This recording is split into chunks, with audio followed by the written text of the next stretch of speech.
Ahora sí, si les parece, vamos a empezar con la clase, así no perdemos más tiempo. Yo estuve hablando un ratito antes con las expositoras y les voy a comentar cómo va a ser la idea de esta clase, ¿sí? Ellas nos van a dar una breve introducción, ahora las vamos a presentar en un ratito, y la idea es hacer la clase dinámica, ¿sí? Que puedan sacarse todas las dudas. Tengan en cuenta que en esta oportunidad tenemos 2 funcionarias del Poder Judicial, así que mejor imposible para saber cómo plantear las denuncias. Por supuesto que ellas no nos van a adelantar opinión en cuanto a la resolución, pero sí a lo formal, lo que nosotros tenemos que saber de procedimiento penal, que es tan difícil en un tema tan novedoso como este, ¿sí? Como los delitos informáticos. Novedoso y sobreabundante. Nos van a contar las doctoras, ¿sí? La doctora Tadeo y la doctora Lamperti, ambas especialistas en el tema, que la Fiscalía de Delitos Económicos de Mar del Plata es pionera en la calificación. No me quiero equivocar porque yo mucho el tema penal no manejo, pero por lo que me han comentado las chicas, es pionera en la calificación de este delito, ¿sí? Así que vamos a tener de primera mano toda la información que necesitamos, ¿sí? Ambas, como yo les comentaba, son funcionarias de la Fiscalía número 10. En lo personal, un cariño particular por la doctora Tadeo, que todo lo que soy casi que se lo debo a ella. Así que imagínense los que me quieren la metodología de la doctora, ¿sí? Una gran amiga, y bueno, y ella me habló muy bien de Sabrina, que es especialista en el tema, así que vamos a tener una clase de lujo, como todas las que nos tiene acostumbradas la unidad de graduados, pero esta con cariño especial, ¿sí? Así que no acepto críticas al respecto. No, bueno, vamos a comentar con la clase. Chicas, bienvenidas, Eleonora, Sabrina. Un orgullo para nosotros tenerlas, egresadas ambas de la Universidad Nacional de Mar del Plata, de la Facultad de Derecho. No tenemos que ir a buscar la información más lejos que acá cerquita, ¿sí? Tenemos gente de otros lados, pero tenemos muy buenos profesionales en nuestra ciudad que nos van a ayudar hoy a ver un tema tan complejo y tan importante como los delitos económicos. Bienvenidas, chicas. Gracias infinitas por acceder a esta clase y es todo ustedes. Bueno, muchas gracias. Gracias por las palabras. Bueno, somos amigas y nos hemos formado juntas, así que la verdad que para mí es un placer y un honor que me hayas convocado y que nos haya convocado a la universidad para esta charla que esperemos que sea de utilidad para todos ustedes. Gracias, Verónica, por la invitación para participar, y bueno, sí, la idea es poder comentarles un poco el tema de delitos informáticos a nivel Mar del Plata, y que aprovechen por ahí la experiencia que tenemos en la Fiscalía para las cuestiones más bien prácticas y profesionales que no suelen estar dentro de la currícula de la facultad. Así que bueno, nosotros vamos a empezar comentando un poco cómo es esto de los delitos informáticos. En principio, para que ustedes sepan, todo esto viene, nuestro Código Penal legisla los delitos informáticos desde el año 2008 a través de la Ley 26388, que sancionó y reformó algunos artículos del Código Penal, y lo que hizo es incorporar distintas figuras en distintos bienes jurídicos que tiene la ley, digamos, la ley, ¿no? El Código Penal. En principio todo esto vino a cuenta de una convención, que es la Convención de Budapest, que data del año 2001, que es una convención que regula, tiene 3 partes principales: regula la parte penal, configurando, digamos, los delitos, lo que se va a considerar delito informático a nivel mundial. Esto tiene que ver con la posibilidad de homogeneizar conductas, porque si no sabemos qué es, si no se tipifica, es blanco para la ciberdelincuencia, por lo cual era el primer paso poder tipificar en digamos, en una norma lo que iba a ser delictivo. Después tiene una parte procesal que actualmente es un vacío nuestro, digamos, si bien hay un principio de libertad probatoria, hay un montón de cuestiones procesales que no lo vamos a explayar ahora, pero podrían regularse a partir de haber adherido a Argentina a la Convención de Budapest. Y después tiene una parte de cooperación internacional que es fundamental para el tema de la persecución de estos delitos, que también se va dando en la medida de las posibilidades dentro de lo que es nuestro país, poder generar redes 24/7 en la persecución de lo que es la cibercriminalidad. Eso es a nivel internacional. Si bien Budapest data del año 2001, la Argentina adhiere adhiere a la convención recién en el 2017. No obstante, el legislador se adelantó y en el año 2008 lo que hizo fue sancionar esta ley de la 2388 que incorporó distintas figuras al Código Penal. Incorporó distintas figuras de distintos bienes jurídicos, como dije hace un ratito. Tenemos delitos contra la libertad, delitos contra la administración pública, delitos contra la propiedad. Nosotros nos vamos a centrar en los delitos contra la propiedad porque son los que exclusivamente tiene a cargo nuestra Fiscalía, que es la Fiscalía 10, que es donde nosotros trabajamos. Si bien ustedes tienen que saber que, por ejemplo, los delitos contra la libertad, que son los de violación de correspondencia, que en este caso sería violación de correo electrónico o violación de redes sociales, por decirlo de alguna forma, de todo tipo de comunicación electrónica, son delitos de acción privada. Y eso va por un camino que se llama querella y el Estado no tiene por qué intervenir. Entonces, eso es importante que lo tengan en cuenta porque hay miles de casos, por no decir millones de casos de hackeos de cuentas, hackeos de redes sociales, que en principio por un fallo de la Corte incluso se consideran de delito federal, una cuestión de que tiene que intervenir la justicia federal, y en segundo lugar es de acción privada, ¿sí? Esto lo dice el artículo 73 del Código Penal. Así que eso para que sepan, porque es una particularidad muy específica de esos delitos. Luego tenemos, bueno, los delitos contra incluso lo que es la abuso sexual infantil, y distribución de imágenes de abuso sexual infantil, se le dice también pornografía infantil, para lo que es la doctrina moderna o la doctrina actual del derecho informático, no vamos a hablar de pornografía porque no es un arte para los chicos, esos niños y esas niñas cuyas imágenes circulan han sido abusados. No es parte de un arte cinematográfico, entonces se le dice actualmente imágenes de distribución de abuso sexual infantil. Todo ese tipo de delitos, por ejemplo, en Mar del Plata lo maneja lo que es la CTC, la Fiscalía de Composición Temprana de Conflictos Penales. Después tenemos los delitos contra la propiedad, que nosotros trabajamos los que son estafas y defraudaciones, y después tenemos delitos, algún otro delito contra la propiedad, como puede ser la extorsión, que ahí están las maniobras de sextortion, que son las que, por ejemplo, envían un correo solicitando que envíen fotografías de íntimas, por ejemplo, y después se pide una plata a cambio o un rescate por algún tipo de ransomware, que es cuando toman posesión de los archivos que están en la computadora a través de la ejecución de un malware. Ese tipo de delitos, por ejemplo, lo maneja la UFI 12, que está en nuestro mismo edificio, pero bueno, es la Fiscalía a cargo de la doctora Irigoyen. Y bueno, después hay algunos otros delitos sueltos que pueden manejarlo el turno o alguna otra fiscalía en especial, pero más que nada son esos los principales que se ven, que son los que actualmente por ahí tienen algún número de estadística o están siendo denunciados. Después hay mucha cifra en negro porque mucha gente desconoce que se pueda hacer una denuncia, o porque no saben cómo hacer una denuncia, o cómo es el tratamiento de la evidencia digital, que tiene todas particularidades específicas. Así que bueno, eso en principio para que nos orientemos dónde estamos por ahí ubicados con esta temática.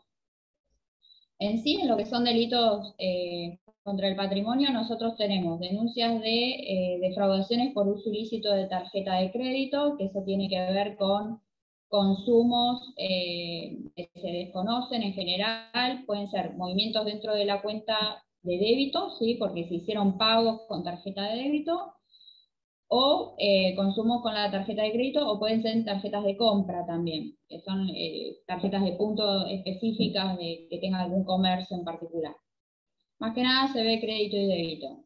En general esos delitos, a ver, tienen doble vía, ¿no? Se hace un reclamo administrativo frente a la tarjeta, y la propia tarjeta es la que hace el estudio del caso y devuelve el monto, y después, digamos, al devolver el monto a la víctima, lo que le queda el perjuicio es al banco, y el banco no continúa con la acción penal, con lo cual nosotros por ahí tomamos algún tipo de resolución de archivos y vemos que se soluciona el conflicto. Hay casos muy particulares donde puede haber alguna cuestión o que el banco no devuelve el monto o algo muy específico para proseguir, o también cuando es en flagrancia, digamos, cuando se detecta a alguien utilizando la tarjeta de otra persona, porque acá lo importante es tratar de no solo acreditar la materialidad, sino quién comete este delito. Y a veces intentar ubicar al autor detrás del uso de una tarjeta es complejo. Entonces, y los recursos que tenemos son escasos, como, como no puede faltar en el Poder Judicial. Entonces, nosotros hacemos una selección de casos de acuerdo al principio de oportunidad, ¿sí? Que está regulado en nuestro Código Procesal. Eso en principio con los fraudes con tarjeta de crédito. Ustedes van a ver que bueno, hay distintas formas de cometerse este delito. Puede ser que la tarjeta sea falsificada, sea hurtada, sea robada, sea obtenida ilegítimamente del emisor, que lo que significa eso es que se concurrió al banco con documentación falsa para obtener una tarjeta. La otra modalidad es el uso ilícito de los datos que contiene la tarjeta, que eso es cuando nos copian o la banda, o copian los datos, o mandamos no accidentalmente, pero en muchos lugares nos piden una copia, sacamos una foto y lo mandamos, y ahí ya estamos proporcionando una información sensible en la que otro la puede utilizar. Así que bueno, eso también es muy, muy del caso en concreto, ¿sí? Y bueno, después los casos que estamos teniendo ahora, que aumentaron muchísimo en la pandemia, el muchísimo es un 600%, nosotros veníamos teniendo un número más o menos, digamos, constante, y de pronto con la pandemia el año pasado, a partir de marzo, ya a principios de febrero se veía como una cuestión de avance de este delito, empezamos a ver todo lo que es digamos, un acceso ilícito a lo que es la cuenta del home banking, en la que hay una en la que se produce primero una técnica que es de ingeniería social, que tiene que ver con formas de obtener información de la víctima para acceder después a la cuenta del home banking. En general la víctima la van llevando, ¿no? Le van diciendo que tienen que se ganaron un sorteo, que se ganaron un premio, que tienen el IFE para cobrar, que son de ANSES y están, no sé, liquidando algún bono, o que son de un Ministerio de Justicia y tienen que liquidar lo que es el haber provisional, el fondo de reparación histórica. A veces obtienen algún dato de alguna sentencia, algunos portales son libres para obtener esta información, entonces a veces es al azar y a veces puede ser dirigido el ataque, ¿no? La cuestión es que la ingeniería social es esta técnica que lo que hace es utilizar los recursos verbales para obtener información de la víctima, se obtiene la información, y que esta es una técnica, digamos, que en general se da verbalmente. Después puede haber alguna técnica que sea a través de algún correo electrónico que le llega a la víctima, que le pide que ingrese algunos datos, ¿sí? Que, de cualquier tipo, el correo electrónico, desde Visa, el banco, los tickets para el cine, cualquier cosa. Esos son phishing, ¿no? Bueno, la cuestión es que se capta esa información, y una vez que se obtiene, se ingresa a un sistema informático. Una vez que se ingresa al sistema informático, ya ese ingreso no está en poder de la víctima, ¿sí? Quien controla la cuenta es el atacante, que es el ciberdelincuente. Entonces, por eso hablamos de defraudación informática, porque la estafa, la disposición patrimonial es la consecuencia de un error de la víctima. Quien realiza el accionar de la disposición es la víctima. Acá no, acá la víctima entrega una clave, no sabe bien para qué, porque teóricamente se gana un premio, y después el que controla la cuenta y provoca toda la cuestión, la operatoria en el sistema informático, que configura el 173.16.16, es el atacante. Y eso para nosotros también es una cuestión probatoria de poder ubicar desde qué lugar se hizo la maniobra y cuáles fueron los destinos de las transacciones, si es que se puede determinar los destinos de las transacciones. Hay casos más fáciles y casos menos fáciles. Esos dos principalmente, después tenemos casos de estafas también, de distintos tipos, que pueden ser por redes sociales, que pueden ser por, bueno, la verdad que las estafas siempre, digamos, lo que va a diferenciar el artículo 172 de la estafa del 173.16 es precisamente desde dónde se produce la disposición patrimonial. Si parte de la víctima en hacer la operatoria, o si parte del atacante que está controlando la cuenta y disponiendo de ese home banking como si fuera propio, cuando en realidad lo que está viendo es una sustitución de identidad, ¿no? Está haciéndose pasar por alguien. En ese derrotero se ve muy frecuentemente que lo que hacen es sacarle préstamos a las víctimas, porque hay préstamos preaprobados, y entonces se obtiene dinero y ese dinero inmediatamente se transfiere a una cuenta que es la que nosotros después investigamos. En general, todas estas maniobras no son locales, ¿sí? En nuestra experiencia todas terminan siendo de la provincia de Córdoba, o el 99% de los casos, ¿sí? Provienen de la provincia de Córdoba, tanto la maniobra como el destino de las transferencias. Algunas cosas que hemos hecho el año pasado y que nosotros este año mantenemos es detectar que justamente como se producen desde otra provincia, los casos han sido replicados en toda la provincia de Buenos Aires, en todo el país. Y este aumento del 600% hizo que aumente la demanda de pedidos de informe en todos los aspectos. O sea, si nosotros antes librábamos 10 oficios al banco, ahora libramos 100 oficios al banco. Y nosotros libramos 100, y la Fiscalía de Trenquelauquen también, y la de La Pampa también, y la de Chaco también. Y esto hace un nivel de congestión, cuello de botella, imposible de sortear, con lo cual el atraso que hay también es considerable. No hay en este momento en Argentina una política criminal destinada a brindar recursos para soportar todo este desbalance que hemos tenido a nivel número de ingreso de causas. Es humanamente imposible a veces. Y bueno, ¿qué más les podemos contar de este tipo de casos? Es un fenómeno que en la provincia de Buenos Aires lo que hicimos cuando detectamos es armar grupos en donde concentramos información y empezamos a ver nombres que se repetían. Entonces tratamos de focalizar un poco algunas bandas y algunas causas en concreto para tratar de justamente avanzar uniendo los recursos que existen en la provincia, por lo menos, para combatir lo que, digamos, alguna de las maniobras, ¿sí? que nosotros veríamos como repetidas. Tuvimos algunos casos así.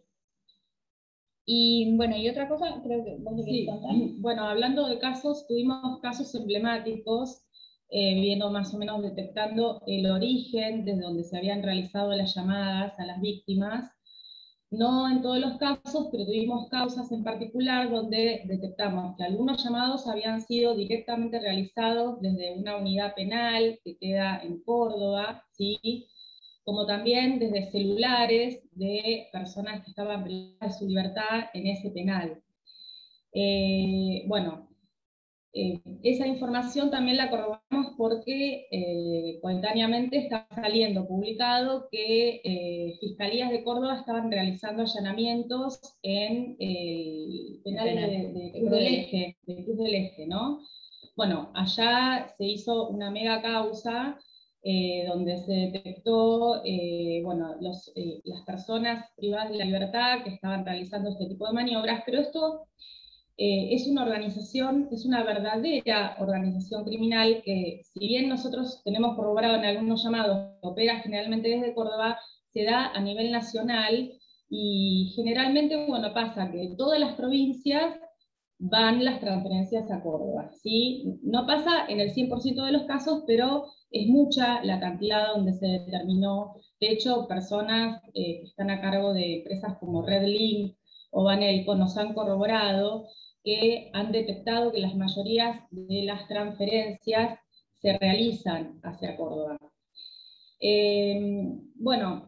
generalmente la víctima muchas veces da voluntariamente su clave token, pero generalmente cuando se trata de personas mayores que concurren al banco y son dirigidas por la persona que realiza la llamada, ellos como que no son conscientes de los pasos que están realizando en el cajero automático. O sea, los engañan diciendo, bueno, necesitamos que generes un código para que quedes habilitado a cobrar el premio, para que quedes habilitado a cobrar el IFE o lo que fuere.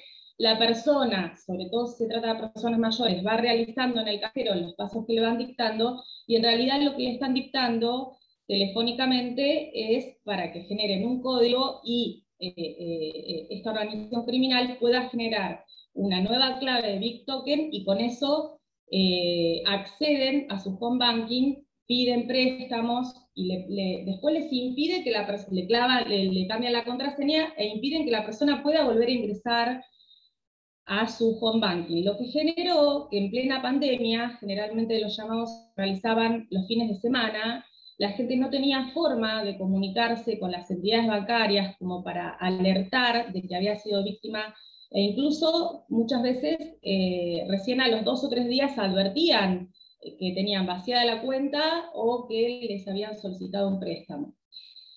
¿Qué pasa? Cuando ella hablaba de la ingeniería social, tengan en cuenta que existen estas organizaciones criminales que están al acecho de cualquier dato que uno ponga, sobre todo en las redes sociales. ¿Qué pasaba? Al tratarse de la pandemia y que la gente estaba imposibilitada de concurrir a los bancos, porque ustedes acuérdense que recién los bancos estuvieron habilitados para atender a la gente, creo que en el mes de mayo, junio, con turnos y demás. Entonces, durante ese lapso de tiempo, la gente hacía consultas en las redes sociales oficiales de los bancos, donde ponían datos que son datos relevantes, como por ejemplo, tengo una tarjeta de crédito para retirar, o tengo una tarjeta de débito pendiente de ir a retirar, ¿cómo puedo hacer para que el banco me la mande? ¿Qué generaba? Que al otro día una persona, haciéndose pasar por empleado de ese banco, llamaba a la persona diciéndole, usted tiene una tarjeta de débito para retirar, bueno, para que nosotros podamos mandársela, concurra al cajero automático más cerca de su domicilio y haga los pasos que le vamos a dar, ¿sí? Bueno, son innumerable la cantidad de casos que tenemos de esta índole, y sobre todo porque generan que se le solicite un préstamo y quede obligado frente a la entidad bancaria por algo que no realizó, y con perjuicios muy grandes, ¿sí? Porque no son préstamos pequeños, a veces son préstamos pequeños, pero otras veces son préstamos que son imposibles de pagar. Bueno, esto lo que provocó en la Fiscalía, que nosotros, más allá de que ella es la especialista, nos desbordó todos los problemas que le suscitaba esto a la gente.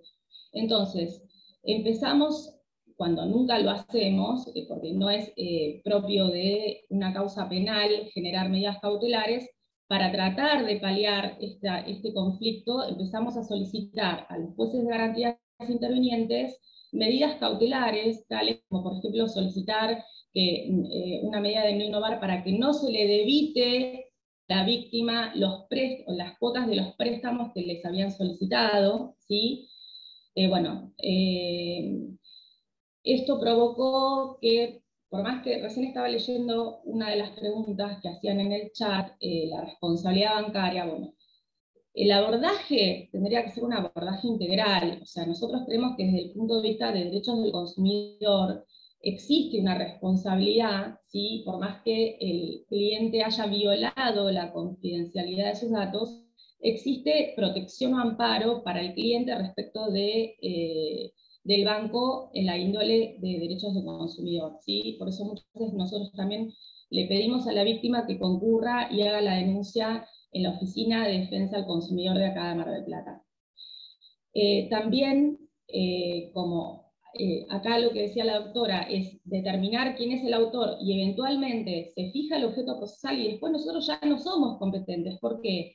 Porque se determina que la maniobra fue realizada desde Córdoba y porque los fondos fueran a Córdoba. Entonces, al no ser competente, planteamos la declinatoria, pero la persona que queda obligada frente al banco puede iniciar diversas acciones en sede civil para continuar con la medida cautelar, o de daños y perjuicios, o para solicitar la revocatoria del préstamo, ¿sí? Sí, de hecho, bueno, ahora lo que ha habido últimamente es implementar un botón de arrepentimiento que está, digamos, disponible en algunas páginas, o que ya lo tienen que implementar, digamos, las páginas de comercio electrónico y no solo las de e-commerce, sino también las bancarias. Y en este botón de arrepentimiento es poder dar marcha atrás a algo que se hizo que estoy arrepentido. Que en realidad la víctima no lo hizo, ¿sí? Lo hizo alguien usurpando la identidad, pero bueno, es una forma por ahí de solucionarle el problema a la gente, ¿no? De tratar de brindarle una solución. ¿Por qué? Por esto mismo, porque el dinero ellos lo hacen inmediatamente a la extracción. O sea, hoy por hoy no necesitan ir a extraer a un banco, a ir a una entidad a extraer la suma que se transfirieron. Van a un pago fácil o un rapipago como tenemos nosotros acá y se extrae el dinero ilícitamente transferido a las cuentas. Entonces, el daño ocasionado es un daño que es inmediato. Nosotros no, por ahí, revertirlo desde la cuenta de la transferida es casi imposible. Sí, nosotros hacemos esto de las medidas cautelares provisorio, orientado a tratar de darle una solución mínima a la víctima. Ahora, es cierto que el abordaje en sede civil puede ser más integral e incluso se puede ir contra ver este tema de la responsabilidad bancaria por el tema de cómo controlan los datos financieros o cómo hacen el manejo, la responsabilidad en el manejo de la seguridad informática que tengan de sus bases de datos. Todas esas cuestiones no son de índole penal, porque recuerden que el FAS penal nosotros buscamos un autor que es una persona física, no podemos ir contra personas jurídicas. Y de ir contra personas jurídicas tenemos que buscar a alguien con nombre y apellido. Nosotros no podemos imputarle a un gerente porque sí una maniobra delictiva. La instancia del derecho penal es la última ratio, es la sanción más grave frente a todas las que tiene el sistema estatal. Eso ténganlo siempre en cuenta, porque hay soluciones intermedias como el tema de la ley de tarjeta de crédito, la ley de defensa del consumidor, el código civil, el código civil y comercial en este caso, que pueden hacer frente a otro panorama más integral, más allá del penal, en el que por supuesto nosotros conseguimos información, pero también, como decía la doctora Tadeo, en muchos casos nos toca declinar la competencia por el lugar del hecho, que es lo que a nosotros nos impone el Código Procesal como la ley que ubica o que permite el entendimiento de la acción penal. Así que eso también ténganlo en cuenta, ¿sí? Porque esto es muy real, esto que veo que dice acá Roberto, que es que el banco no se responsabiliza por un préstamo que dio sin corroborar la identidad. Yo personalmente opino igual, personalmente sí, pero no tenemos cómo imputarle eso a un banco porque responde a normativa del Banco Central, ¿sí? O sea, el Banco Central les baja un montón digamos, de circulares y cuestiones que les dicen a los bancos cómo operan o cómo otorgan esos créditos, esos préstamos preaprobados que nos aparecen a todos, ¿sí? Cuando vos entras al banco te dicen, usted tiene un crédito de tanto. Y yo la verdad que no quiero ningún crédito, pero te lo ofrecen. No sabemos cómo es que califican a los clientes. De hecho, nos ha pasado nos pasó sí, con una señora que ella necesitaba un crédito en un momento, fue al banco personalmente y personalmente le decían, no, usted no reúne las condiciones para que le demos el crédito. Un crédito de 50.000 pesos. Claro. La señora se volvió a su casa, al tiempo le hacen la maniobra y le aparece un préstamo de una suma exorbitante que se lo habían concedido. Y dice, ¿cómo es que yo voy personalmente y no califico para un crédito y después viene con la otra cuestión, o sea, con la cuestión por ahí del crédito preaprobado en la instancia digital y se lo dan? Claro. Es llamativo. Es llamativo. Pero no es penal. No. ¿Sí? Es una cuestión de relación cliente-banco que se dirime en otra instancia que no es la penal. Nosotros, concretamente, investigamos las maniobras que son delictivas en los términos del Código Penal. Con lo cual, la gama de posibles soluciones es bastante grande y bueno, tengan en cuenta que ha habido algunas normativas que salieron con la pandemia que pueden serles útiles en el ejercicio de la profesión para solucionar estos inconvenientes y este tipo de maniobras, ¿no? Desde todo tipo de, digamos, de lugar, de escala en el que se pueda resolver. Bueno, la gente no sabe bien a dónde tiene que recurrir. Con el tema de la pandemia se ha facilitado mucho porque ahora, por ejemplo, acá en Mar del Plata, las denuncias pueden ser realizadas por mail, por ejemplo, a un mail de denuncias del Ministerio Público de Mar del Plata, donde la persona mandando un mail simplemente realiza la denuncia. Eso realmente es algo muy bueno porque no es como antes que tiene que o hacer la denuncia por escrito y llevarla personalmente, o ir a una seccional de policía y realizar la denuncia en policía. Si quieren después le podemos facilitar a través de la doctora Giovanello el mail de denuncias, ¿sí? Donde cualquier persona, después por supuesto, ¿no? Si se trata de una causa que se va a seguir instruyendo por la Fiscalía, nosotros hasta ahora que estamos atendiendo en forma presencial, estábamos haciendo las ratificaciones de la denuncia, llamando a la persona telefónicamente y teniendo conversaciones con la persona porque ustedes saben cuál es el objeto de una ratificación de una denuncia. En realidad es que la persona frente, cuando hace la denuncia, si la hace por escrito, si no se la tomó un funcionario público, ¿sí? Que pueda ir y ratifique sus dichos, ¿sí? Bajo juramento de decir verdad, ¿sí? Con las penalidades de la falsa denuncia. Ese es el objeto de una ratificación de denuncia.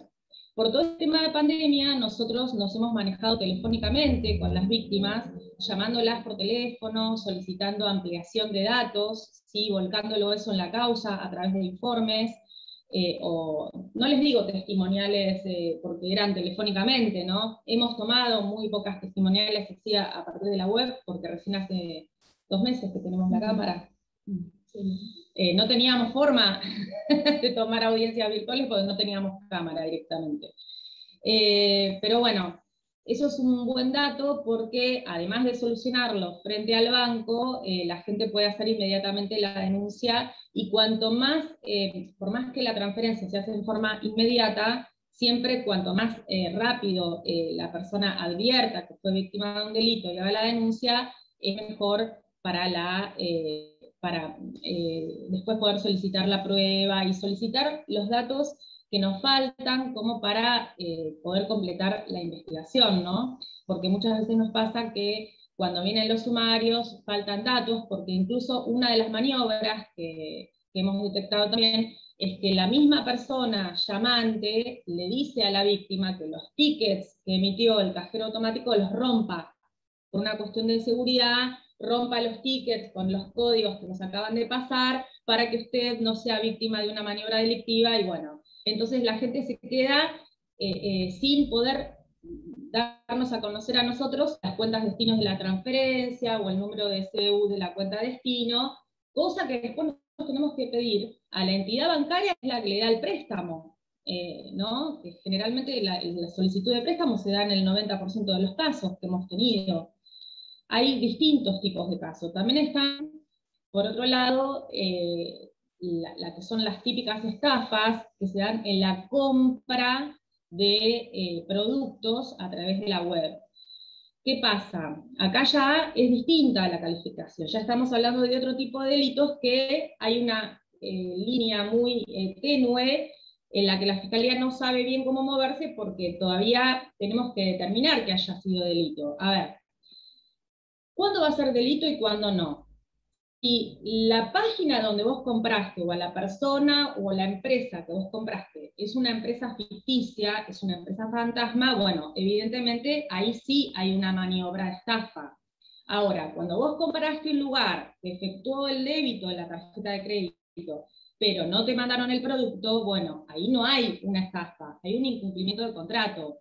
Pero nosotros necesitamos realizar prueba como para poder determinar eso, ¿no? Porque prima facie todavía no podemos determinar qué es hasta que no detectemos que ese perfil son perfiles falsos.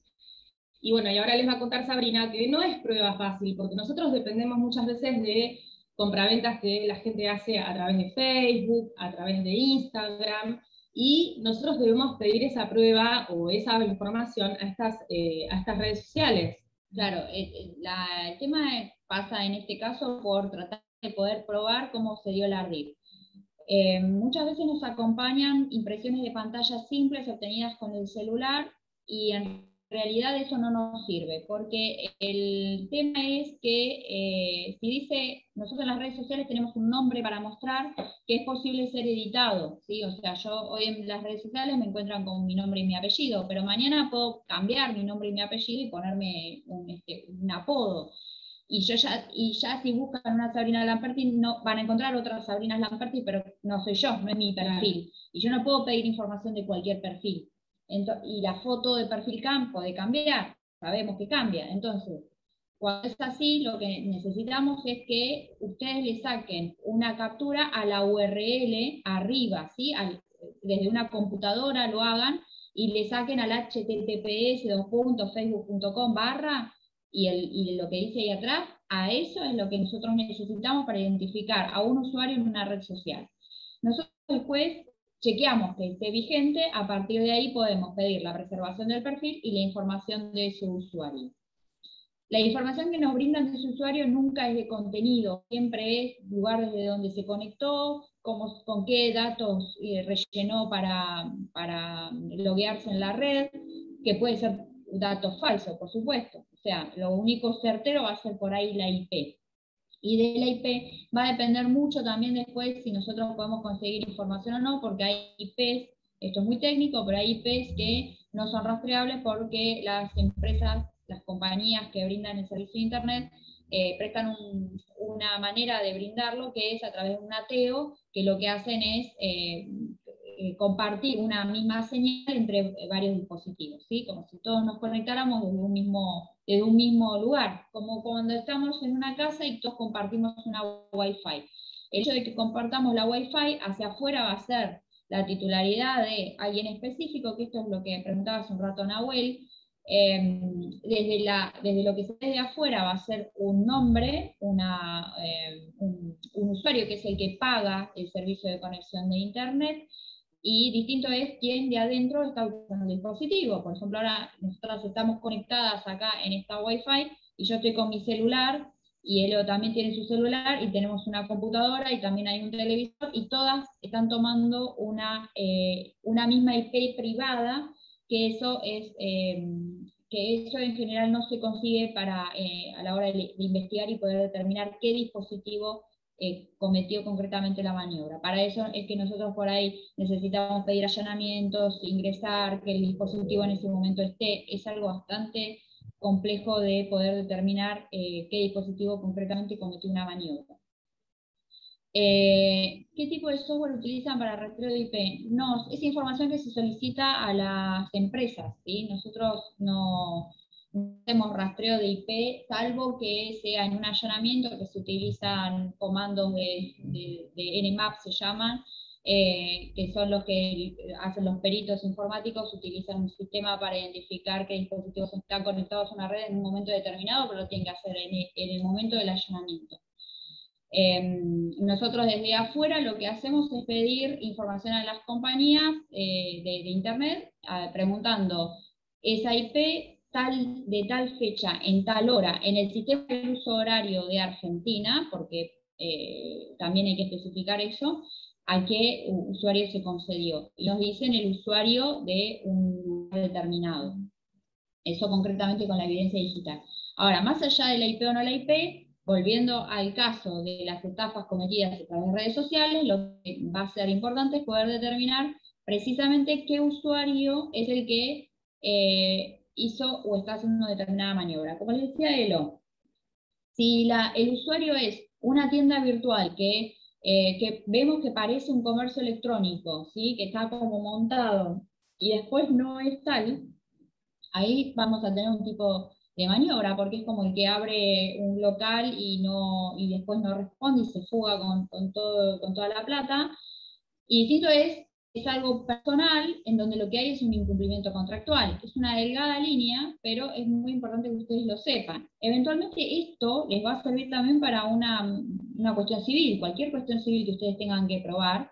El sistema es el mismo para identificar a un usuario, o sea, es poder determinar justamente quién es la persona detrás de ese perfil. Lo que en ese caso se está recomendando para el tema civil es que ustedes puedan preservar o por lo menos determinar a través de algún escribano o algo por el estilo que está dando fe pública de lo que está viendo concretamente, ¿sí? Lo mismo si son comunicaciones o mensajería interna, tratar de que o lo aporta la víctima o lo aporta la demandante, digamos, la accionante, a través también de sus propias conversaciones, porque el contenido no lo brindan las redes sociales. No nos lo brindan porque es algo que para el derecho internacional es una cuestión de privacidad, y en la ley, digamos, lo prima la ley del estado donde se encuentra o alojan la información los servidores, y en ese caso lo que se dice es que tiene que ir por un acuerdo por exhorto internacional, y una cosa que es imposible. No lo dan en casos de imágenes de abuso sexual infantil, lo dan en muy poquitos casos, así que olvídense de pedir contenido. El contenido solo proporciona la víctima o la accionante para un caso civil o caso penal, depende de lo que estemos hablando, es muy difícil de conseguir. La utilización de terceros de confianza. Nosotros en el sistema penal no lo hemos visto, creo que se lo están utilizando en el sistema civil, por lo menos en el país, en algunos lugares lo están usando. No conozco jurisprudencia civil al respecto que se haya pedido específicamente sobre eso. Yo no conozco. No quiere decir que no exista, no me he puesto a buscar. Sí, acá están preguntando por el tema de los antivirus. Y sí, el tema de tener los antivirus, claro que ayuda a que no nos hurten los datos de la computadora, más allá, porque seguramente con algún phishing, con algún mail que nosotros hayamos cliqueado, nos pueden poner algún programa que después detecta cuál es la contraseña, cuáles son los claves o los movimientos que nosotros usualmente hacemos en la computadora. Entonces, siempre tener actualizados los antivirus es una herramienta que ayuda a no ser víctima de estos delitos. Generalmente igual la mayoría, hay casos donde nosotros no podemos determinar cómo se hace un movimiento en una cuenta, ¿no? Si es una filtración de datos que ocurrió desde el banco, o si es una filtración interna que se originó porque la persona tiene un virus o le han entrado. La verdad que eso nosotros no lo podemos llegar a determinar, pero siempre es aconsejable, desde todo punto de vista, que no entremos a mails que no conocemos, que no pongamos nuestros datos personales, ni nuestro mail, ni nada, y en caso de duda jamás tenemos que otorgar ningún dato, ¿sí? A mí, por ejemplo, me pasó hace unos días, que seguramente le ha pasado a algunos que tengan Banco Galicia, que me mandaron un WhatsApp una persona que se identifica como mi titular o mi agente de cuenta, me dijo cómo se llamaba, yo soy titular de tu cuenta, tu ejecutiva de cuenta, me pongo a tu servicio para cualquier cosa que necesites.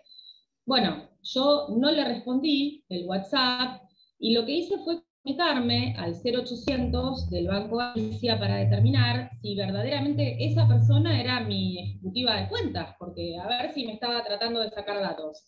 Bueno, lo corroboré, pero bueno, eso es algo que no todo el mundo hace.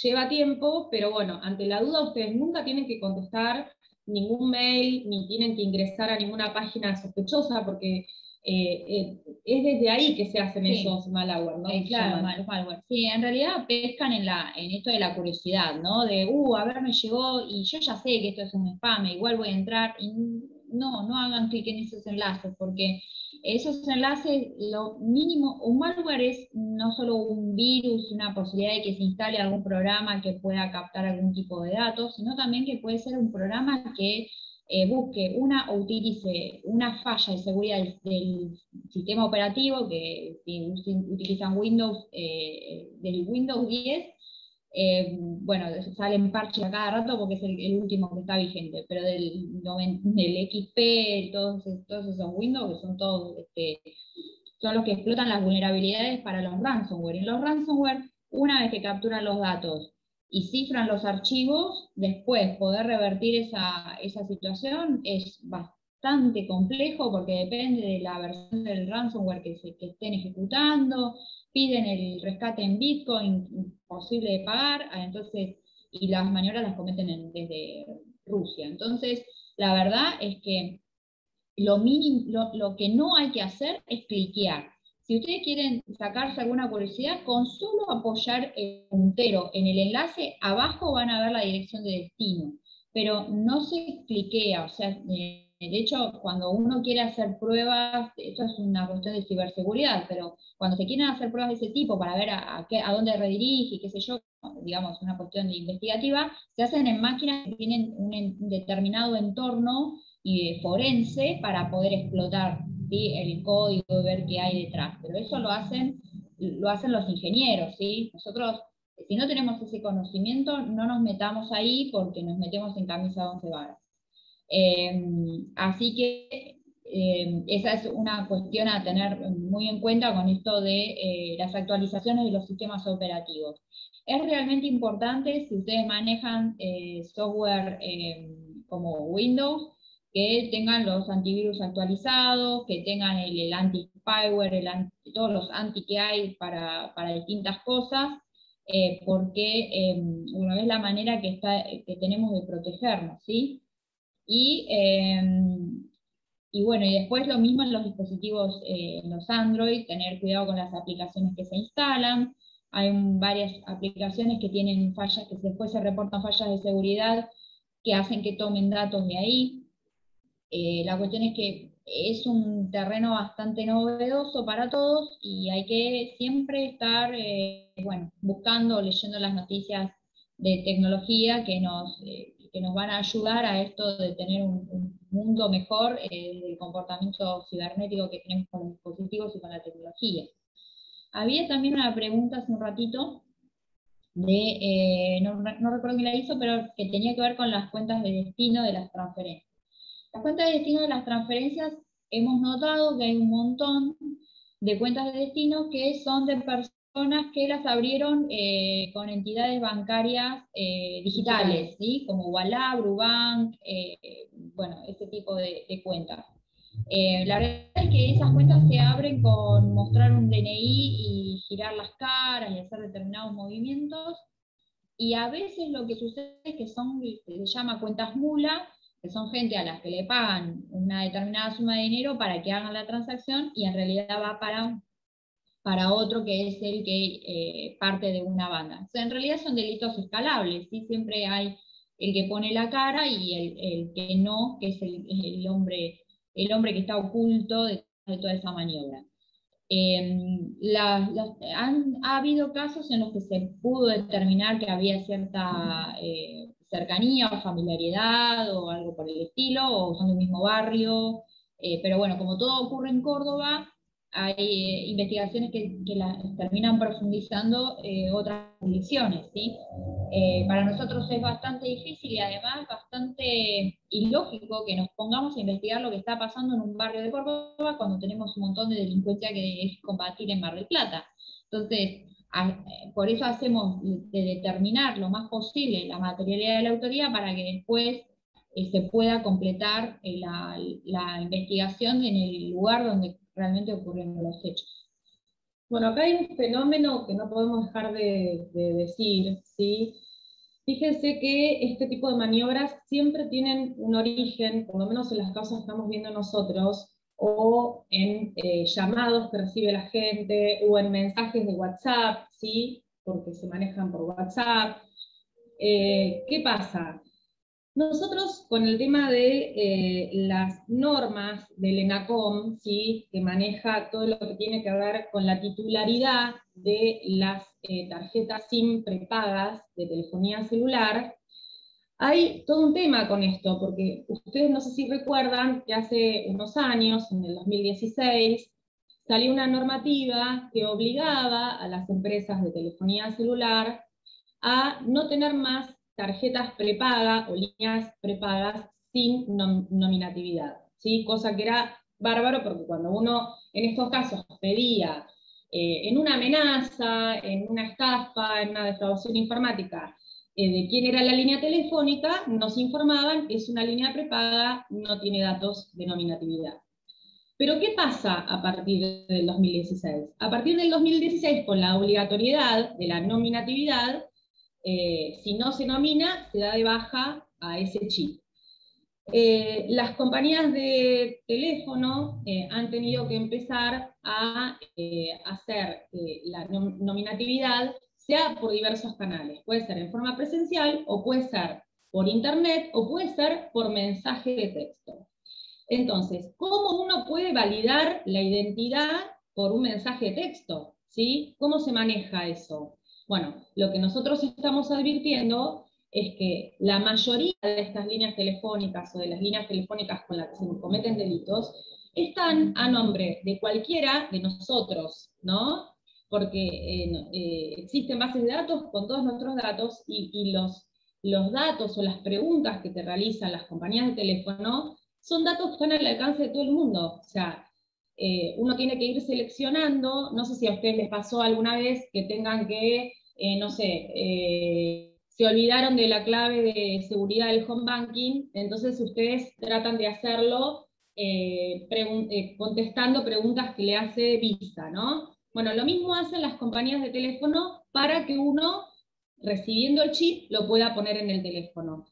Entonces, esto origina que nosotros no podamos detectar o determinar la identidad de las personas que usan esos miles y miles de chips que andan dando vuelta por ahí, y que son los que originan las llamadas para estos delitos, para los delitos que también calificamos como cuentos del tío, para las amenazas, bueno, todo se origina lamentablemente también en este programa, que es grandísimo. El problema de las líneas prepagas es, yo te diría que el 90%, por decir, si el que llamara por teléfono, uno puede determinar la identidad, ya tenés el autor del delito, ¿no? Sería todo mucho más fácil. Pero bueno, lamentablemente desde cualquier línea prepaga uno engancha una señal de Wi-Fi en un café y ya con eso se conecta con la víctima y genera toda esta estafa o esta defraudación. A la pregunta que está haciendo Nahuel, ¿qué pasa cuando una computadora es de uso familiar? Bueno, ahí justamente lo que explicábamos hace un ratito, Nahuel, es esto de poder determinar qué persona está utilizando un dispositivo. En general, si nosotros tenemos que ver qué usuario utilizó una computadora o algo por el estilo, hay que secuestrar la computadora y hacer una pericia informática para poder determinar eso. Las pericias informáticas también, dado que hay un solo perito en Mar del Plata para todo el departamento judicial y zona, no es un recurso que se dé como librar un oficio, ¿sí? O sea, es algo que el fiscal determina muy bien en qué casos va a seleccionar digamos, a utilizar a disponer una pericia informática o no. Eso ténganlo en cuenta porque, y hay casos en los que va una pericia informática y hay casos en que se puede utilizar alguna otra cuestión para dirimir. Hemos visto que se pide, no sé, pericia informática sobre un celular para determinar llamadas que ocurrieron en una línea. Para eso pedimos un listado de llamadas entrantes y salientes a una operadora. O sea, dependiendo siempre el caso es cómo se dispone la prueba. Si nosotros siempre hay un principio en lo que es la evidencia digital, que es ir por el camino más fácil, ¿sí? El que menos recursos implique y menos tiempo y menos demora, porque no es lo mismo librar un oficio para conocer llamadas entrantes y salientes que disponer una pericia de un teléfono que tiene un montón de vicisitudes y también de cargas procesales, ¿sí? Entonces, digamos, nosotros vemos mucho eso a la hora de determinar de disponer una determinada medida. Sí, también tenemos algunos casos que nos estaba faltando comentar, que se llaman SIM swapping. En esos casos, ¿qué es lo que pasa? Son cambios de chip. Entonces, las personas, o en general, a veces dejamos como dato para validar una cuenta dejamos el celular asociado. Supongamos para ingresar al Gmail o alguna cuenta o una red social se deja el número de abonado asociado. Estamos teniendo algunos casos denunciados en los que a las personas les clonaron la tarjeta SIM, ¿sí? Eso es el SIM swapping, que es el intercambio de la tarjeta SIM. ¿Qué hacen? Llaman y dicen, hola, soy Sabrina, alguien, que no soy yo, llama a ella, supongamos, dice, hola, soy Sabrina, me robaron la línea, quiero dar de baja la SIM, la operadora le dice, bueno, ok, listo, y de alguna forma pasan a buscar o a retirar la SIM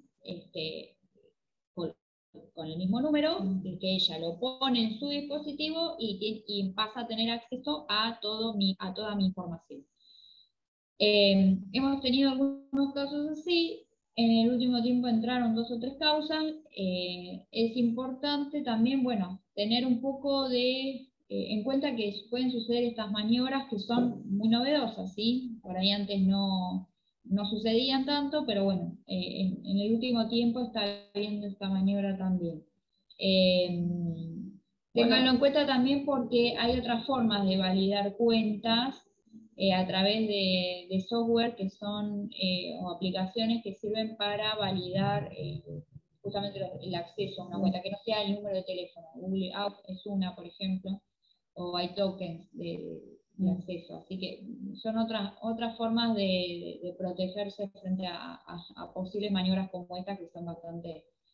Bueno, acá están preguntando, Nicolás Romero, el tema de la responsabilidad de los bancos y qué ha pasado en el foro comercial. Bueno, si bien no nos compete, pero para poder estar informados, hemos hecho un seguimiento de causas que nosotros hemos tenido, que sabemos que las víctimas han ido al foro comercial, y bueno, salvo un solo caso en el que se revocó la medida cautelar, bueno, por supuesto que ya saben que las entidades bancarias en la mayoría de las veces apelan, ¿no? Hay, de los casos que nosotros tenemos, hay por lo menos 4 o 5 que están en la Cámara Civil y Comercial para confirmar las medidas cautelares que han otorgado los jueces civiles, ¿sí? Respecto de penal, siempre se nos ha concedido las medidas cautelares, creo que es algo que en un solo caso que no. Sí, hay algunos casos que la Cámara por ahí, en una sala que dijo que no, y ya hay una sala de la Cámara Penal que no estaba de acuerdo con las medidas cautelares en sede penal. Por lo cual, por eso tengan en cuenta que la sede civil es más amplia y pueden discutir más cosas, y frente a lo que es el derecho del consumo y la normativa que citaban hace un ratito del BCRA, es más discutible, tiene un campo más amplio de acción, y la causa va a quedar en Mar del Plata para que ustedes discutan. La causa penal se va. Entonces, ténganlo en cuenta como para a la hora de resolver lo que ustedes dispongan, ¿sí? Porque es verdad que los bancos se fueron ayornando y fueron implementando mayores medidas de seguridad con el correr de los meses, ¿no? Igual se sigue dando la misma cantidad de delitos, o sea, se está incrementando por más que las medidas de seguridad de los bancos, porque ahora exigen, como decía ella, tenés la posibilidad de, con un botón, aniquilar la operación, pero piden, por ejemplo, que verifiques tu línea de teléfono para que en el caso de que vos solicites un préstamo tengas que confirmarlo desde tu celular al préstamo, cosa que es muy buena, pero a veces pasa que la gente va recibiendo mails donde le van avisando que le están haciendo transferencias y le están sacando la plata y no tienen forma de impedirlo, ¿no? Y tampoco tienen forma de comunicarse con el banco, bueno, se han dado toda una serie Sí, y hay bancos que retrotraen las medidas, que recuperan, digamos, el dinero de alguna forma y restituyen toda la operatoria. Sí, revocan los préstamos. Revocan los préstamos, o sea, hay entidades bancarias que hacen eso y otras entidades que no. Eso es una cuestión bancaria, es una cuestión que ellos se ampararán en determinada normativa o no. La cuestión es que es un poco el panorama de lo que está pasando, ¿sí? No quiere decir que nosotros estemos de acuerdo o no con lo que determinen. Les contamos un poco lo que vemos en la práctica diaria. Bien. Es que los bancos tendrían que poder, por ejemplo, determinar los movimientos habituales con los que opera el cliente. O sea, si una persona nunca realiza transferencias, ahora capaz que es más fácil que uno haga transferencias porque con este tema de la pandemia todos hemos tenido que pagar o hacer cosas mediante transferencia celular, cosa que antes no hacíamos. Pero hay personas mayores que nunca han hecho transferencias y que de repente se les acredita un préstamo y se hacen 10 transferencias y el banco tendría que detectar esos movimientos sospechosos del cliente. Por eso hay muchas herramientas desde el punto de vista del derecho del consumidor, ¿no? Sí, ahí la pregunta que está haciendo Bruno es un tipo de estafa que también hemos tenido, que es cuando utilizan un mail con un dominio parecido a uno real, que es, en este caso, mercadocerolibre.com.ar, que semeja a Mercado Libre. Hay muchísimos casos así, hemos tenido. Y cómo se registran esos dominios. Los dominios de los mails son subdominios de dominios, o sea, ahí lo que se ha registrado primero es una cuenta, un dominio, perdón, llamado mercadocerolibre.com.ar.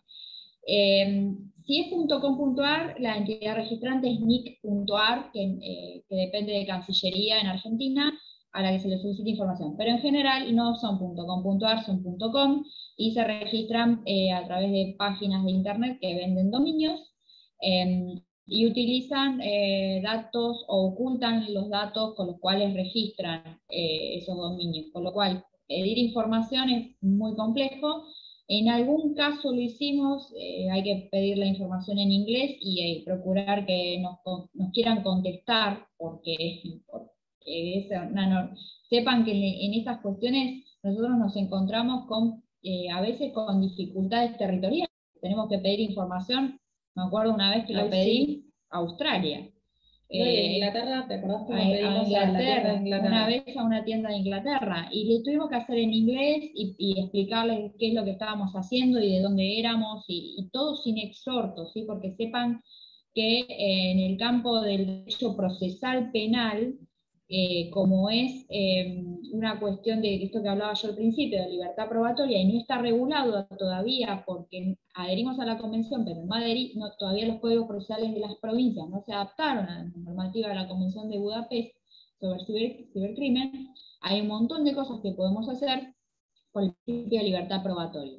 Y una de esas es tratar de escribir y contactarnos nosotros con las empresas privadas que están en el dominio de Internet y pedirle información. Pero depende de la buena voluntad de quien esté del otro lado y de que no nos ponga ninguna ley que diga, no, mi ley dice tal cosa y tal otra.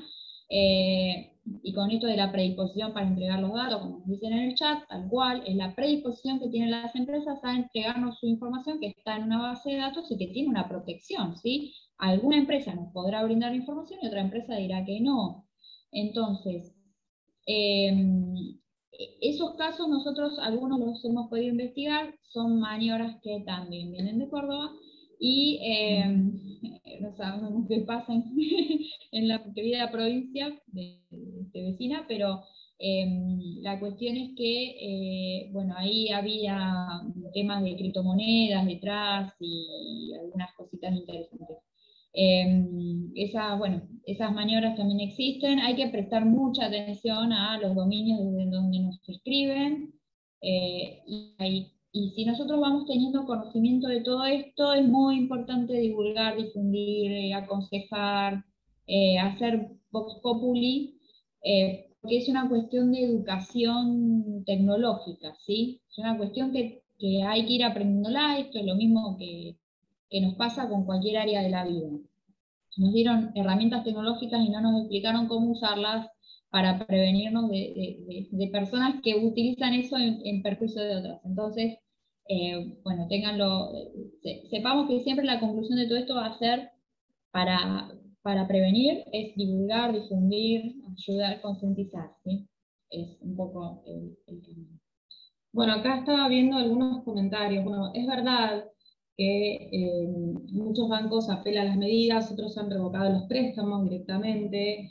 El Banco Provincia siempre apela todas las medidas, y es verdad que generalmente no le reconoce a la víctima porque, bueno, sostiene que violó la confidencialidad otorgando los datos necesarios como para que accedan al home banking.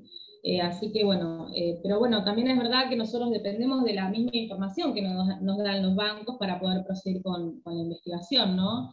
Que siempre, generalmente es para solicitar la declinatoria de competencia cuando detectamos que los fondos fueron a otro lugar y cuando ya tenemos determinado desde dónde se realizaron los llamados, ¿no? Sí, y esto que también hay que tener en cuenta, nosotros en el caso de las tarjetas, supongamos que podemos determinar qué persona es la que utilizó la tarjeta indebidamente para hacer una compra determinada. Nosotros por ahí podemos decir, bueno, la tarjeta de Leonora la utilizó un Juan Pérez, así así, y se compró un televisor y tal día, genial. Nosotros vamos a procesar a Juan Pérez, que después Juan Pérez devuelva ese monto o no, es algo que puede ser una variable del proceso penal, si imponemos una suspensión del juicio de prueba, podría ser una condición, o podría ser que no, que tengamos que hacer un juicio abreviado porque la persona tenga antecedentes y no hay reparación pecuniaria. O sea, el proceso penal siempre tiene un fin un poquito distinto que las acciones que pueda haber en instancia civil. Sí van a tener, por supuesto, una persona determinada a quien pueda hacer un reclamo, pero tengan en cuenta también porque es algo que escapa a veces a la esfera penal, el poder restituir la suma de dinero X que alguien operó en contra, en perjuicio, digamos, de la víctima. Bien. ¿Puedo hacer una pregunta, no sé si chicas? Sí, pero... Sí. Aprovechando esto que están hablando, porque veo un comentario que dice el tema de la seguridad informática. Tienen muchas denuncias por... A ver, yo creo que esto es un tema de probanza bastante complejo, porque hay que probar que uno no dio voluntariamente los datos. Pero tienen denuncias por estas aplicaciones que para mí me parecen brillantes en la medida que no te pase nada, como Mercado Pago y cuenta DNI, porque en realidad el comercio tiene la obligación de solicitar el documento. La verdad es que a mí jamás me han pedido nada y con el teléfono uno va y paga. ¿Hay una responsabilidad también solidaria por parte del comercio? No hemos tenido casos de esos. Es que no es competencia del proceso penal determinar el tema de personas jurídicas. Nosotros vamos contra la persona física. O sea, nosotros podemos determinar un autor que haya cometido una maniobra con dolo, que es el aspecto subjetivo del tipo penal.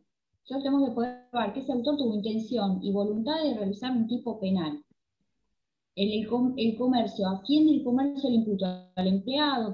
¿A quién es el empleado? ¿Cómo no, bueno, pero el comercio me puede servir como testigo de si no completó los pasos. Después veré en la demanda civil si le ha extensivo un daño. Claro, puede haber una responsabilidad objetiva, por supuesto. Puede haber una responsabilidad de tipo civil, pero no penal. Bueno, nos ha pasado. Nosotros insistimos en esto de que la cuestión penal no es la única. O sea, está detrás, nosotros podemos identificar a un autor, podemos determinar una materialidad, pero hay un montón de herramientas o de bagaje en el sistema judicial que puede sustentar todo esto de la responsabilidad bancaria, de la seguridad informática de un banco, de la seguridad, de cómo protegen los datos personales. Y eso es de la ley de datos personales, tienen el habeas data, tienen un montón de recursos ahí para explotar. Bueno, pero no son penales, claro, no, son civiles. Pero respecto a tu pregunta, Vero, fíjate que nosotros hemos tenido casos donde a una persona le han robado o hurtado de la cartera tarjetas de débito y han hecho compras en joyerías, en farmacias, en perfumerías por 100.000 pesos. Y en las cámaras de seguridad se ve que la empleada de la perfumería no solicita en ningún momento el documento de identidad. O sea, la que va a hacer la compra le da la tarjeta, cuando le da el documento ni se lo mira al documento. Ahí sí puede haber responsabilidad del comercio, ¿sí? Es algo que internamente lo resuelve la tarjeta, digamos, las entidades emisoras. Eso con el comercio ellos son los que dicen si van a retrotraer el consumo o no, y después se arreglan con el comercio de alguna forma, o hay una sanción o algo por el estilo. Ahí puede haber alguna cuestión administrativa, que eso podría ser del derecho de consumo, por ejemplo, una cuestión de derecho de consumo para ver entre la entidad financiera en este caso, la que emite la tarjeta, y la relación con el comercio y o con el cliente, ¿no? Es una cuestión que puede ir por el lado del derecho de consumo, por ahí sin llegar a la vía civil.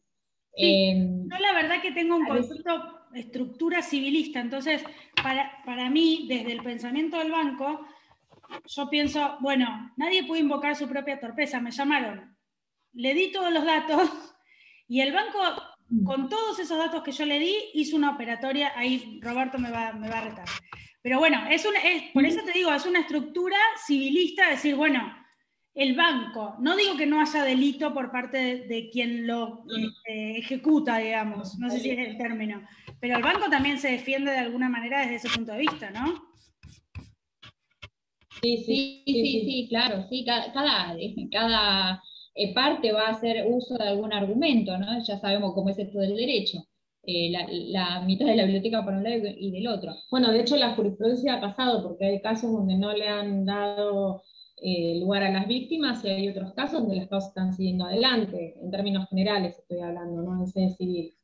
Mariela preguntaba algo de las VPN si facilitan la comisión de delitos. Sí, a ver, hay un montón de recursos informáticos que los que saben usarlo hacen abuso de esas tecnologías que en realidad no están creadas para eso, o no era el principal objetivo usar una VPN para esconderse detrás de un delito, pero sí, hay de tecnología que facilita la comisión de delitos y después el poder rastrearlo es imposible.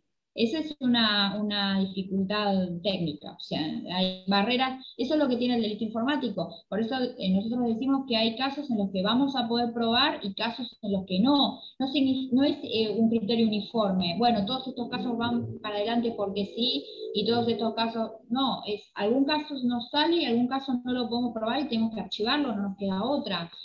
Lamentablemente tiene que ver mucho la probanza, el poder encontrar o no la prueba en función de las herramientas que utilizaron desde del otro lado para su comisión. Sí, y hay tantos tipos de casos como, la verdad, son tanta la cantidad de maniobras. Está también las maniobras que lamentablemente han tenido personas que han vendido bienes, o una bicicleta, o un teléfono, que, bueno, supuestamente les depositan el dinero de la compra, 40.000 pesos, y en vez de depositarle 40.000, le ponen 400.000, y después lo llaman por teléfono, le dicen, ay, me confundí, y en vez de ponerte 40.000 le puse un cero de más, y no me di cuenta, me tenés que devolver la plata, y la persona, el vendedor, en la creencia de que es así, porque verifica que tiene 400.000 pesos, le manda por transferencia la diferencia, y bueno, después detecta que en realidad lo que le habían pedido era un préstamo que le depositaron en su CBU. Es terrible. Sí, y eso es porque le pidieron el dato de, che, yo quiero saber con quién hago la compra, ¿me pasas tu DNI? Y ahí con el DNI ya sacaron un préstamo en una entidad financiera de estas online, que hay varios. Sí. Con solo la foto del documento. La foto del DNI. Y la foto del DNI, hoy por hoy, con el ID de adelante, validamos identidad en un montón de lados, ¿sí? El mismo francés, con el número de trámite. Número de trámite de inicio. Entonces, es muy importante ver dónde dejamos nuestro DNI. Yo, un consejo que hago yo, no significa que sea lo mejor del mundo, pero yo si doy el DNI le pongo una leyenda arriba, pegada, de alguna forma que diga, esta copia se emite al efecto de ser utilizado en X lado. Chao. Porque no sé, porque me lo pide la compañía de seguro, claro. O porque me lo pide, claro, sí, una compañía de seguro generalmente te una pide. Leyenda arriba editado con el Yo uso el Jim, pero con un programa de foto, y ¿para qué estoy usando esto, no? O de alguna forma indicar para qué usé esa copia. No sé, es una maña mía que yo la transmito por si a alguno le interesa. Porque hoy por hoy vos dejás la copia del DNI y después te utilizan esa copia para hacer cualquier cosa. Y ni hablemos cuando dejamos una copia del DNI en una institución y después esa institución cómo descarta la información. La pasará por un basurero electrónico donde rompa donde rompa toda la hojita o hará un bollo y lo tira al tacho y después la levantan en la esquina los que se dedican a reciclar información que las hay, porque en el mundo del cibercrimen hay gente que le pagan para recolectar datos desde la basura. Son todas cosas que no podemos manejar a veces. Bueno, no sé si tienen más preguntas o nosotros estamos acá, es un poco la idea es que ustedes utilicen el espacio para...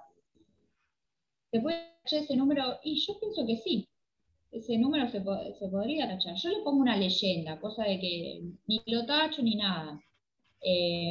Porque después por ahí dicen que adulteraron el DNI, ¿no? Depende de la institución a la que vaya, ¿no? Pero si la verdad que es una institución que no va a hacer nada trascendente, por ahí se puede tachar un poco, pero después si la presentamos a una entidad financiera, por ahí puede hacer una denuncia por adulteración del documento que somos nosotros mismos. Así que una leyenda por ahí es un poco menos invasivo, digamos. Y tengan en cuenta que en aquellos hechos donde se constata o se corrobora que se ha utilizado un DNI ajeno, sí, bueno, son delitos que son de índole federal. Sí, hemos tenido también casos así, donde nosotros detectamos que el DNI, la cara del DNI, nosotros tenemos acceso al RENAPER, con lo cual podemos comparar la foto. Si vemos que la foto es diferente a la que está registrada en RENAPER, esas causas terminan en la justicia federal porque hay una infracción a la ley 17671 de identidad.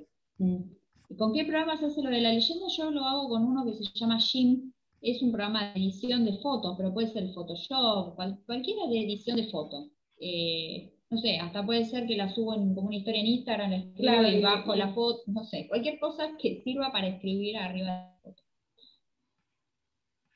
Eso sería por ahí como un consejo. ¿No? El Word, si no me equivoco, quizás digo una pavada, pero tiene una función de marca de agua, Sí. que por ahí se puede superponer esa impresión. Para mí que estoy básica. Sí, sí. Sí, no, yo también soy básica. Sí. La cuestión es poder insertar una leyenda de para qué vamos a utilizar esa... Por ahí podemos empezar a disminuir un poquito ¿no? esta cuestión de que nos pidan tanto el DNI para tantas cosas.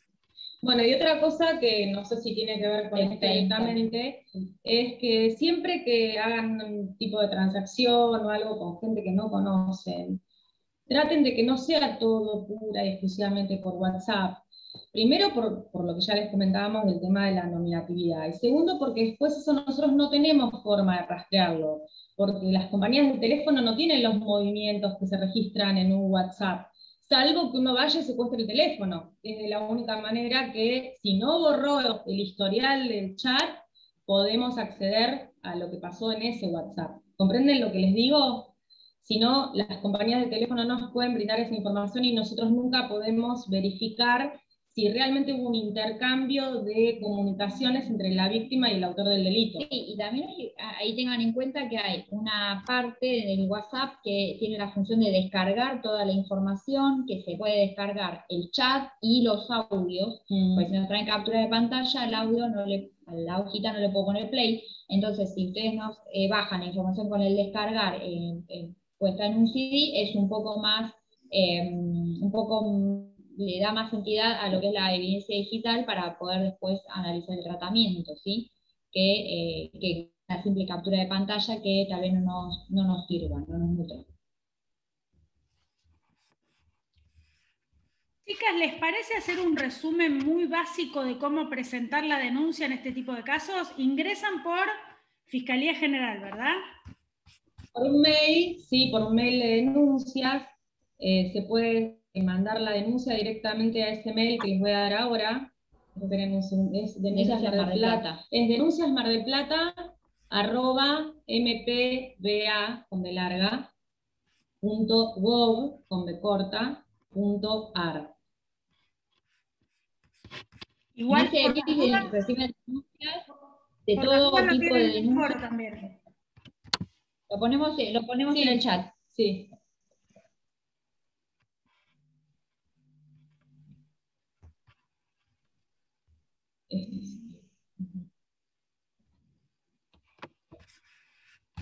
Bueno, a ese mail, ustedes directamente, la persona puede hacer la denuncia, o el mismo abogado también puede elevar el escrito suyo de denuncia patrocinando a la víctima.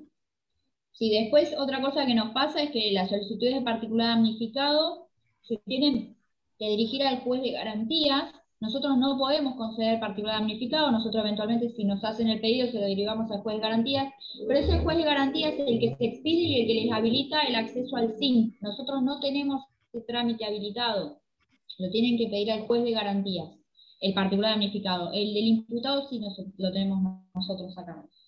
Lo único que podemos otorgar a los abogados es un acceso muy provisorio, que es por 24 horas, que se llama vista previa a la intervención en la causa, que es para que el abogado tenga durante 24 horas el acceso al SIM, pueda verificar, ver los movimientos de la causa y ver si toma o no el caso, ¿sí? Bueno, ese es el único permiso que le podemos dar a los letrados.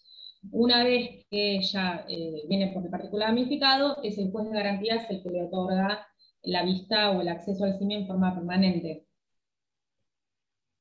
Y después, bueno, la denuncia, como cualquier denuncia, tiene que contener un relato de la maniobra, principalmente.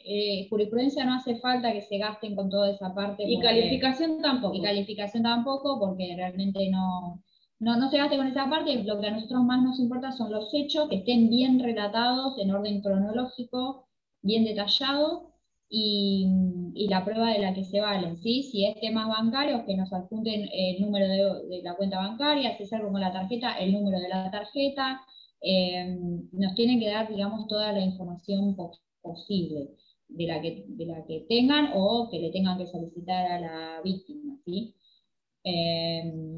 Claro, algo así como una demanda, solo que se ahorran toda la parte de la jurisprudencia, porque para nosotros no es necesario. Sí. Sí, lo que pide el Código de Procedimiento es las circunstancias de tiempo, modo y lugar en el relato del hecho, para que sea claro, aparte a dónde nosotros tenemos que solicitar información para acreditar el hecho, ¿no? Exacto. Bueno, circunstancia de modo, tiempo y lugar es lo principal, ¿no? La denuncia genérica, ya saben, eso de están cometiendo un delito X y sin saber qué, dónde, cómo, cuándo, no nos sirve. Bueno, otra cosa que nos ayuda mucho, que parece una pavada, pero bueno, que por ejemplo ponen el celular de la víctima y que nos pongan, por ejemplo, de qué compañía de teléfono es, porque uno a veces para solicitar información tenemos que saber de qué empresa es, a quién solicitarla, y cuando tratamos de verificar, la página del ENACOM está caída y no podemos ver de qué empresa es, tenemos que andar llamando a la víctima. Entonces es muy útil cuando ponen, me llamaron por teléfono a tal número, y que pongan entre paréntesis de qué empresa es, a nosotros nos facilita un paso.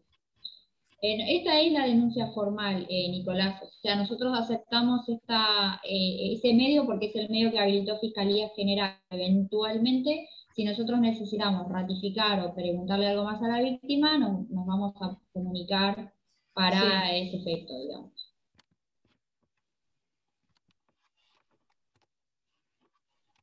Y también es útil que nos pongan mails, porque tenemos posibilidad de intercambiar por mail con la víctima y con ustedes también, pero nos dejan no solamente el mail de notificaciones electrónicas para hacer las notificaciones a través del sistema, sino también un mail común por si tenemos que escribirnos, ¿sí? Claro. Bueno, chicas, muchísimas gracias. La verdad que genial la clase, creo que nos vino bárbaro a todos, nos desasnamos de un montón de cosas, los que estaban más al tanto del tema pudieron profundizar.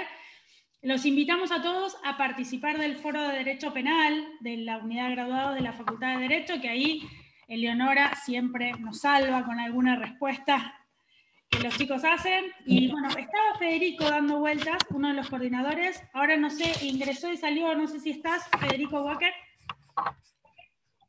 ¿Estás, Fede? Sí.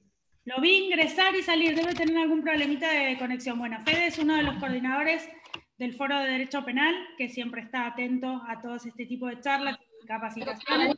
Hay algunos compañeros que están mirando de la Fiscalía, les mandamos saludos.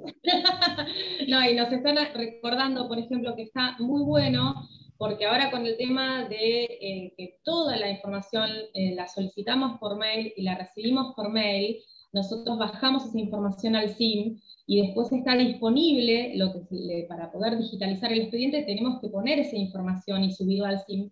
Entonces, desde el momento que le estamos dando al letrado acceso al SIM, puede verificar toda la información que nos contestan, ya sea las compañías de teléfono como las entidades bancarias. Y nosotros incorporamos todo al sistema, como nos viene todo digital, incorporamos todo, así que si ustedes tienen acceso permanente, lo van a poder ver ahí, no es necesario que concurran a verlo en papel a la causa. Nicolás pregunta si en el foro Bueno. le pueden preguntar a ustedes. No, en realidad el foro es de consulta permanente y lo vamos resolviendo entre todos. Yo abuso de mi amistad con Eleonora y la molesto a diario para intentar resolver las respuestas, pero está Simón también por ahí que nos da una mano grande con el foro, Federico, tenemos muchos colaboradores, así que cualquier cosa pueden preguntar ahí, intentamos resolverlo y las molestaremos seguramente a Eleonora y a Sabrina. Sabrina le tengo más respeto porque no la conozco tanto, pero ya ustedes me conocen, una vez que entro en confianza son ambos. Yo estoy en el foro, no se dieron cuenta, pero yo estoy en el foro. ¡Apa! Ahora me muero. Estoy en el chat de Telegram, estoy en el chat de Telegram. Y me pasa que el Telegram tengo una foto cualquiera, un nombre cualquiera. No te descubrimos, Sabrina. Bueno, ahora sonaste, te van a empezar a preguntar, te van a robar. Te van a empezar a... Bueno, ¿tenemos más preguntas? Genial, Leonora, dicen. Bueno, sí, mandamos a alguien de la familia. Bruno es interesante. Son pagos. Y esto que dice Bruno es interesante. Este es un campo del derecho que se llama derecho informático, que es actual. ¿Sí? Y hay un montón para explotar. Si pueden ir especializándose en esta rama, hay un montón para hacer. ¿Sí? Es lo que está. Sí. Y no solo lo que se viene, lo que está. Sí. Si pueden ir especializándose, es una muy linda área. Yo lo hago hace rato, así que empecé hace muchos años, pero está muy bueno, es muy actual.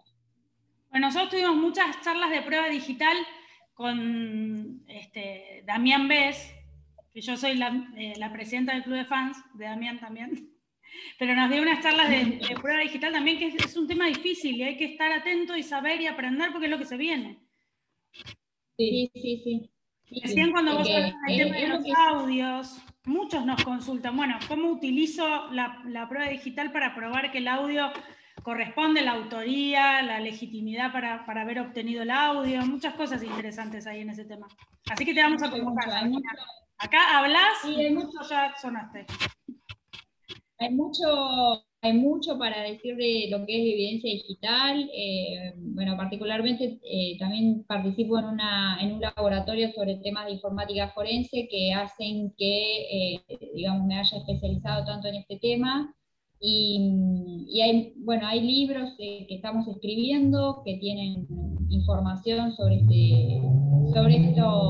estos avatares de la vida cotidiana, procesales, y más que nada informática forense, que es un campo muy específico, es más bien técnico legal, pero es mucho de técnica, así que, pero bueno, está todo lo que es el derecho informático, es un campo muy, muy, muy amplio, muy, muy amplio.